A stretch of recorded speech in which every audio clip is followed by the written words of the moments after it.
Então, um bom dia aí para todo mundo e, antes de tudo, desejo uma feliz, abençoada Páscoa. Estamos iniciando este tempo tão solene, tempo tão importante do nosso ano litúrgico.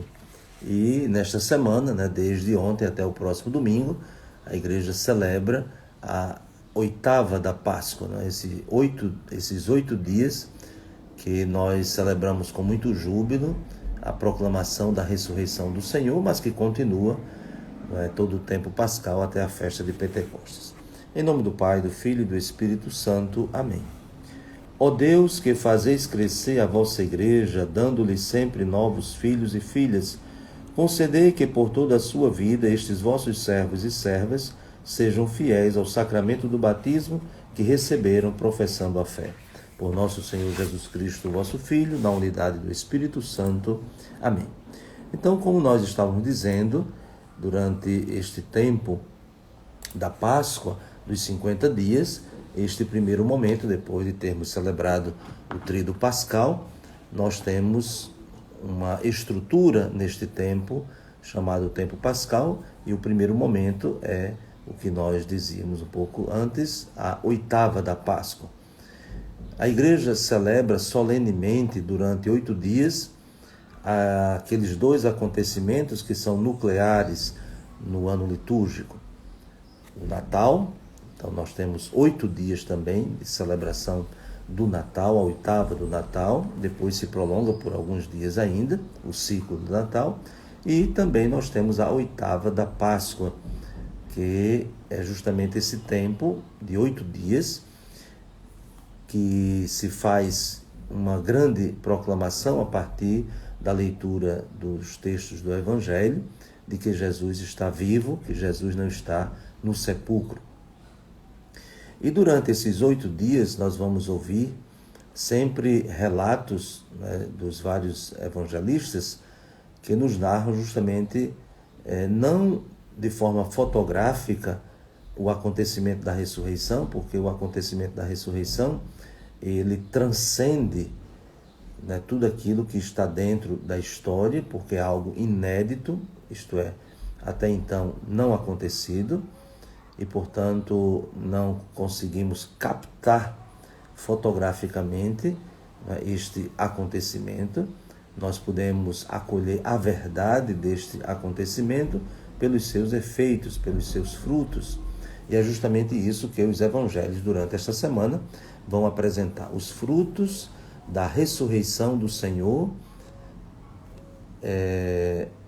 a incidência deste acontecimento na vida da comunidade primitiva, dos primeiros seguidores de Jesus, da comunidade composta por aqueles que Jesus escolheu para serem seus discípulos, juntamente com essas mulheres que, como nós temos escutado, havia um grupo de mulheres, essas mulheres que seguiam Jesus, que ajudavam Jesus também na sua missão, e elas estão presentes, e bem presentes, neste momento em que a comunidade faz a experiência de que o Senhor está vivo, que o Senhor não está no sepulcro. E o Evangelho de hoje, de São Mateus, capítulo 28, versículo do 8º ao 15, é a continuação daquilo que nós ouvimos no relato da Vigília Pascal. Claro, a cada ano nós temos um evangelho específico, este ano foi de São Marcos, mas o acontecimento e os desdobramentos são bem similares nas suas narrações. Então, nós ouvimos que as mulheres foram ao túmulo já bem cedo, de madrugada, e lá encontraram a pedra removida e um anjo que dizia que o Senhor não estava ali, e que elas deveriam ir anunciar aos discípulos esta grande alegria, se diz assim, é uma grande alegria. E as mulheres partiram e foram depressa, saindo do sepulcro. E aqui o evangelista relata 2 sentimentos profundos que tomam o coração daquelas mulheres. Primeiro, o medo, estavam com medo, porque algo estava acontecendo que elas não conseguiam compreender, e diante do incompreensível, a primeira reação, de fato, é medo. Mas elas não têm só medo, elas têm uma grande alegria. Por quê? Porque é a alegria que brota do Evangelho. O que é o Evangelho? A boa notícia. E qual é a boa notícia? Que Jesus, que morreu e foi sepultado, ressuscitou. Então, essas duas grandes reações dessas mulheres. O medo diante do incompreensível, mas a alegria diante do anúncio da verdade da ressurreição. E elas correm e vão dar a notícia aos discípulos. Podemos assim dizer, elas também se tornam arautas do Evangelho. Então, o Evangelho, como boa notícia que provoca alegria, não deve ficar só em nós. Por isso, a missão da igreja é ir por todo mundo e pregar o Evangelho a toda criatura. E quando elas estão indo ao encontro dos discípulos, então elas mesmas encontram com Jesus. Não é mais um anjo, mas o próprio Jesus. E aquela alegria que já era inicial, então chega ao ponto, podemos assim dizer, mais alto, porque é o próprio Jesus que diz agora, alegrai-vos. Então, a alegria é a característica deste tempo pascal. Por isso, o canto do aleluia, aleluia significa louvai a Javé, louvai o Senhor. E louvai o Senhor porque, de fato, nós estamos alegres, porque nós estamos felizes. E felizes não por qualquer coisa, nós estamos felizes porque recebemos o anúncio, a proclamação da verdade da ressurreição do Senhor. Mas Jesus insiste que elas devem ir anunciar aos discípulos que devem ir a Galileia. Isso também é muito interessante no Evangelho, porque ir a Galileia significa não apenas se deslocar geograficamente, mas vejam que o próprio Jesus diz, não tenhas medo. De novo, volta aquela questão dos dois sentimentos. Alegrai-vos, porque elas estavam já com a grande alegria, e não tenhas medo, porque elas estavam com medo. E aí Jesus diz, ide anunciar a meus irmãos que se dirijam para a Galileia, lá eles me verão. Então, o que significa voltar para a Galileia? Se nós abrirmos o Evangelho, nós vamos perceber nos 3 sinóticos que a missão de Jesus, depois do seu batismo na Judéia, no Rio Jordão, ele vem para a Galileia pregando o Evangelho de Deus. E, portanto, a Galileia se torna o ponto de partida para toda a missão de Jesus. Então, o que significa voltar à Galileia? Voltar à Galileia é retomar a missão de Jesus. Mas retomar a missão de Jesus em 2 aspectos. Primeiro, fazer memória de tudo que ele fez, de tudo que ele ensinou, porque sem isso a ressurreição se tornará sempre algo incompreensível. Claro que não vai entrar na nossa cabeça a ponto de tornar-se um objeto da nossa compreensão. Mas o fato da ressurreição vai nos atingir, vai nos alcançar.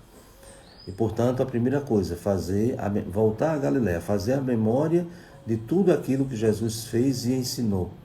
E entre aquilo que Jesus fez e ensinou, que até na leitura dos Atos dos Apóstolos, Pedro dizia, passou entre nós fazendo o bem. Então, uma síntese. Então, o que Jesus fez e ensinou, ele passou entre nós fazendo o bem. Então, o primeiro aspecto é a memória de tudo isso. E a Galileia significa fazer a memória de tudo isso. E o segundo aspecto, e a Galileia significa assumir a missão de Jesus. Então, não é só um deslocamento geográfico, espacial, mas é uma tomada de decisão, isto é, continuar a missão de Jesus. E, portanto, esse esquema didático, pedagógico dos evangelhos, que colocam geralmente o caminho de Jesus da Galileia até Jerusalém. Porque é nesse caminho que Jesus vai dizer, o Filho do Homem vai ser entregue, o Filho do Homem vai sofrer, vai ser condenado à morte, mas no 3º dia vai ressuscitar. E os discípulos não compreendiam o que significa ressuscitar dos mortos. Então, é para não perder a memória daquilo que Jesus disse. A grande prova da ressurreição de Jesus não é porque o túmulo está vazio, não é porque ele apareceu a algumas pessoas, mas porque ele disse. ele mesmo disse que iria ressuscitar no terceiro dia. Então, esta é a palavra que dá consistência ao anúncio da ressurreição. Por isso que ir à Galileia significa recordar tudo isso que Jesus ensinou e assumir tudo aquilo que Jesus fez. Então, diríamos que neste primeiro relato que ouvimos nessa semana, nessa oitava da Páscoa, podemos destacar esta ordem de Jesus, voltar à Galileia. E voltar à Galileia, nós diríamos também, um terceiro aspecto para nós, hoje, seria reler todo o Evangelho. Então, seria muito interessante, que a gente tomasse esse compromisso. E durante o tempo da Páscoa, esse convite de Jesus ir para a Galileia, voltarmos lá para o início do Evangelho e reler todo o Evangelho. Como estamos no ano B, o Evangelho que nos é proposto na liturgia é o Evangelho de Marcos, e ele é muito didático, então quem sabe não retomaríamos a partir do capítulo 1 do Evangelho de São Marcos, fazendo essa leitura, diríamos, paralela ou simultânea entre aquilo que se diz no final do Evangelho e aquilo que se diz em todo o Evangelho, porque a ressurreição não está separada da vida, da pregação de Jesus, dos seus ensinamentos, dos seus milagres, de tudo aquilo que é a sua vida, de tudo aquilo que ele fez e ensinou. Então, que sigamos este pedido de Jesus, acolhamos esta ordem de Jesus, e para a Galileia. Lá eles me verão. Lá certamente também iremos ver o Senhor no seu Evangelho, fazendo memória de tudo aquilo que ele ensinou, de tudo aquilo que ele fez. Então, desejo uma boa semana, essa semana da oitava da Páscoa, muito frutuosa, para que de fato façamos a experiência do encontro com esta verdade. O Senhor está vivo e o Senhor está presente no meio de nós. E que desça sobre vós a bênção de Deus Todo-Poderoso, Pai e Filho e Espírito Santo. Amém. Um bom dia para todos e até amanhã, se Deus quiser.